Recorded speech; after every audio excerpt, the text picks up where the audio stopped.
आज कुछ सीटों के उपचुनाव के नतीजे आए हैं।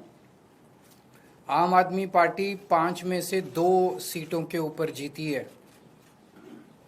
एक सीट पे कांग्रेस जीती है, एक सीट पे बीजेपी जीती है, एक सीट पे तृणमूल कांग्रेस जीती है और 2 सीटों पे आम आदमी पार्टी जीती है। गुजरात में विसावदर सीट और पंजाब में लुधियाना वेस्ट सीट। सबसे पहले मैं लुधियाना वेस्ट से जीते हुए उम्मीदवार संजीव अरोड़ा जी को बहुत बहुत बधाई देना चाहता हूं। विसावदर सीट से गोपाल इटालिया जी को बहुत बहुत बधाई देना चाहता हूं। मैं दोनों राज्यों की जनता को बहुत बहुत बधाई देना चाहता हूं और उनका तहे दिल से शुक्रिया अदा करना चाहता हूं जो उन्होंने आम आदमी पार्टी में ये विश्वास दिखाया।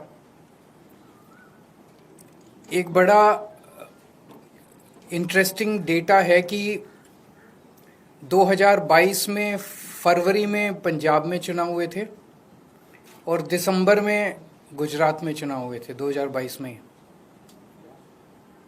फरवरी में जो चुनाव हुए थे उसमें विसावदर सीट हम लोग जीते थे।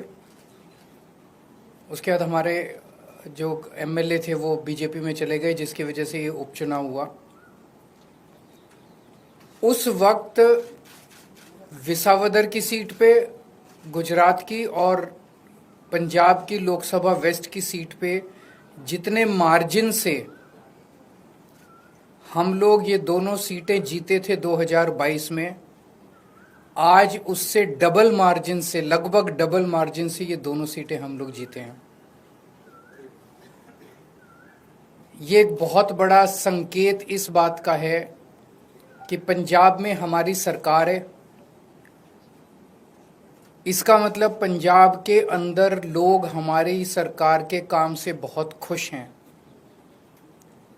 पंजाब में उस टाइम 117 में से 92 सीट आई थी। कहा गया था कि एक आंधी थी आम आदमी पार्टी की। उस आंधी में जितने वोट से हम जीते थे, आज उससे डबल मार्जिन से जीते हैं। कई लोग ये कह रहे हैं कि ये सेमीफाइनल है 2027 का, तो हम सोच सकते हैं कि अगर ये सेमीफाइनल है 2027 का और 2022 आंधी थी, तो 2027 तो तूफान आने वाला है। हम सोच सकते हैं कि जनता आम आदमी पार्टी के काम से कितनी खुश है। और लुधियाना वेस्ट के इस चुनाव ने एक तरह से जनता के मूड को दर्शाया है। एक तरह से पंजाब की जनता ने मोहर लगाई है आम आदमी पार्टी के कामों पे।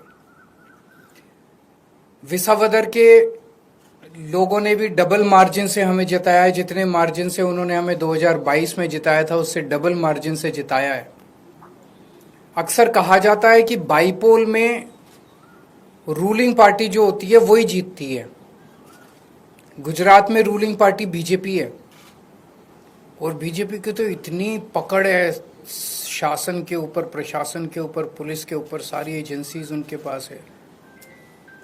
और जिस तरह से साम दाम दंड भेद सारे तिगड़म लगा के बीजेपी चुनाव लड़ती है, उनसे गुजरात के अंदर चुनाव लड़के जीत पाना तो बहुत मुश्किल है। तो अगर डबल मार्जिन से लोगों ने ये वोट दिया हमें, तो ये दिखाता है कि गुजरात के लोग अब 30 साल के बीजेपी के कुशासन से कितने ज़्यादा त्रस्त हो चुके हैं और अब जनता अपनी आवाज़ उठाने वाली है।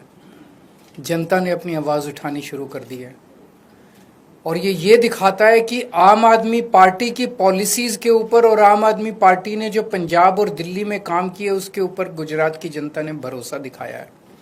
आम आदमी पार्टी पे भरोसा दिखाया, आम आदमी पार्टी की लीडरशिप पे भरोसा दिखाया है।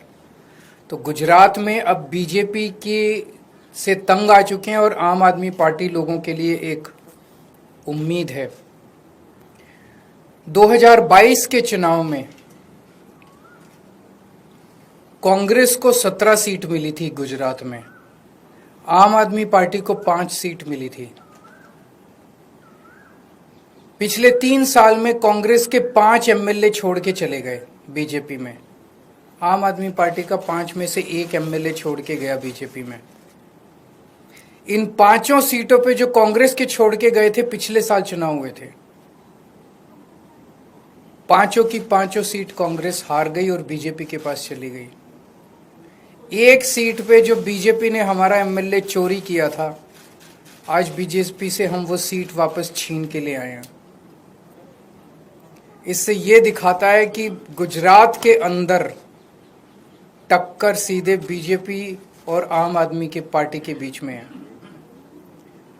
अभी भी 2 सीटों पे चुनाव हुए, 1 सीट बीजेपी जीती है, 1 सीट आम आदमी पार्टी जीती है।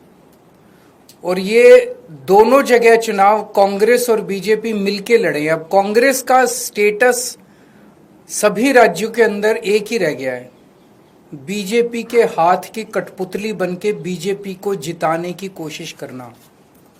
विसावदर के अंदर जिस तरह से कांग्रेस ने, दिल्ली के अंदर सबने देखा जिस तरह से कांग्रेस ने बीजेपी की मदद की, विसावदर के अंदर जिस तरह से कांग्रेस ने बीजेपी को जिताने के लिए पूरी एड़ी चोटी का पसीना लगा दिया। पूरी की पूरी कांग्रेस की लीडरशिप, टॉप लीडरशिप जो है वो बीजेपी की जेब में बैठी है, बीजेपी के हाथ की कठपुतली है। एक कांग्रेस का आम कार्यकर्ता बीजेपी को हराना चाहता है, एक कांग्रेस का लोकल लीडर अब बीजेपी को हराना चाहता है, लेकिन कांग्रेस की टॉप लीडरशिप वो देखता है कि वो सारी की सारी बीजेपी की गोद में बैठी है, बीजेपी की हाथ की कठपुतली है, बीजेपी की जेब में है।